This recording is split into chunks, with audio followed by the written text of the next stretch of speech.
And maybe somebody's watching this that says, hey, I'm already registered, I'm already signed up to get the free turkey, but I want to come and just have church anyway. You know, these people are so good enough to help me and my family. I would like to just come to service before the service. So when are your service times? Well, we'd love to have you, and we have Sunday morning worship at 10:30 a.m. Of course, Sunday school is at 9:30 a.m., and we have classes for every age group, adults and children. 10:30 is morning worship. We also have a children's program during that hour. Mm-hmm. Then on Sunday evening, we begin at 6 o'clock. That's more of an evangelistic style, worship and preaching type service. And then Wednesday evening, we have programs for the entire family. I conduct an adult auditorium class. Right now, we are just beyond the midpoint in the book of Revelation. Oh, it has been one of the greatest studies we've ever done. Right. And then classes for the children. And then we have a super great program. It's entitled The Awakening. For those middle school through high school. Oh. And my wife conducts that program, does a wonderful job. They have their own worship team, own band, their own auditorium, and they'll have as many as 70, 80 students gathering there on Wednesday night, while I've got my number in the main auditorium, and then our children are in the Bible Training Center in classes. And so something for everybody. Again, 10:30 a.m. on Sunday, 6 p.m. Sunday night, 7 p.m. on Wednesday. Or visit the website and they can get all that information. Well, what about this? What about elderly people that you know, a lot of people take it for granted. We're going to have a big Thanksgiving. We've got all the trimmings. We've got everything we need. But what about the unfortunate people that don't have that? Maybe like an elderly couple. Can somebody come in and recommend somebody to you all? As far as getting a turkey for that person? Yeah. Yes. All we ask, now one person can't bring several tickets. Mm-hmm. What we ask is that there is one person carrying each ticket. So if you've got a great-grandmother or a grandmother, somebody that maybe is more homebound that just isn't able to get out, well, then you come. Bring the ticket, pick their turkey up, as long as there's somebody there. But now you can't go say, well, I need 5 tickets. Right. You're going to get 5 tickets. You've got to bring us 5 people to hear the gospel. Oh, thank God. Because that's our number one goal, is to give people the gospel through this program. Exactly. And I'm sure throughout the 11 years you've been doing this, you've seen lives changed and people get involved in just the work of God. Absolutely. Oh, that's so Now, good. you mentioned the senior adults.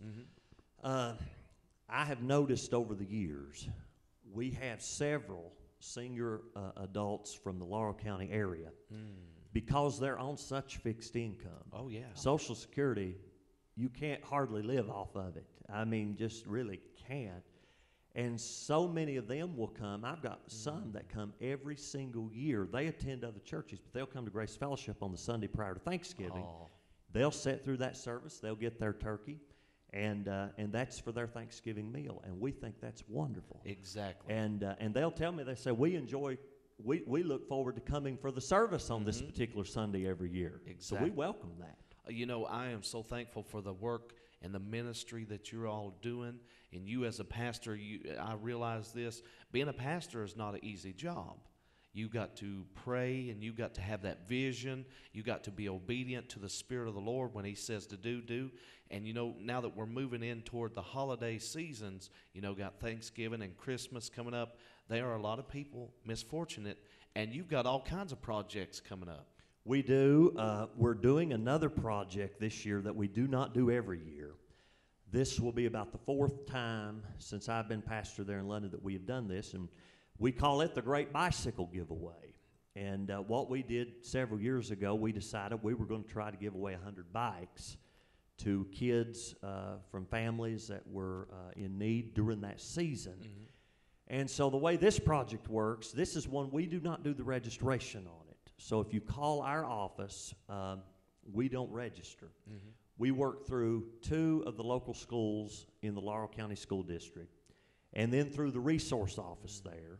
And those people who know those families that absolutely have a great need, they will recommend those children to us. We pre-register them just like we do for the turkeys. We know who's getting the bike, and they have to come to one of our Christmas production services. Oh, wonderful. When they come in for that, we have a bicycle for them. Now, bicycles have gone up in price more than turkeys. No, exactly. So that has been one of the drawbacks in budgeting, because I raise all the money for turkeys, and then to hit my people again right after Turkey Sunday to get ready for bicycles, sometimes you feel like you don't want to be burdensome to your people as a pastor. Right. But we started out, the first year we gave bicycles, we could get a bike for about $29, believe it or not, through Christmas promotion. And now that same bike is going to run us about $49. Oh, yeah.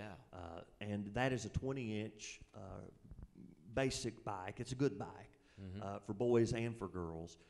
But we're working on some things right now that I think we'll be able to get that price down a little bit more, but we're still looking for at least $40 range per bike. Now, if there are people that would like to help with that, we are saying that we're going to do 100 bikes. But, you know, if God were to bless us and we can get bikes, I'm not opposed. We will make a way. I'm sure the need is there. And we can give away as many as we can get money or funding for.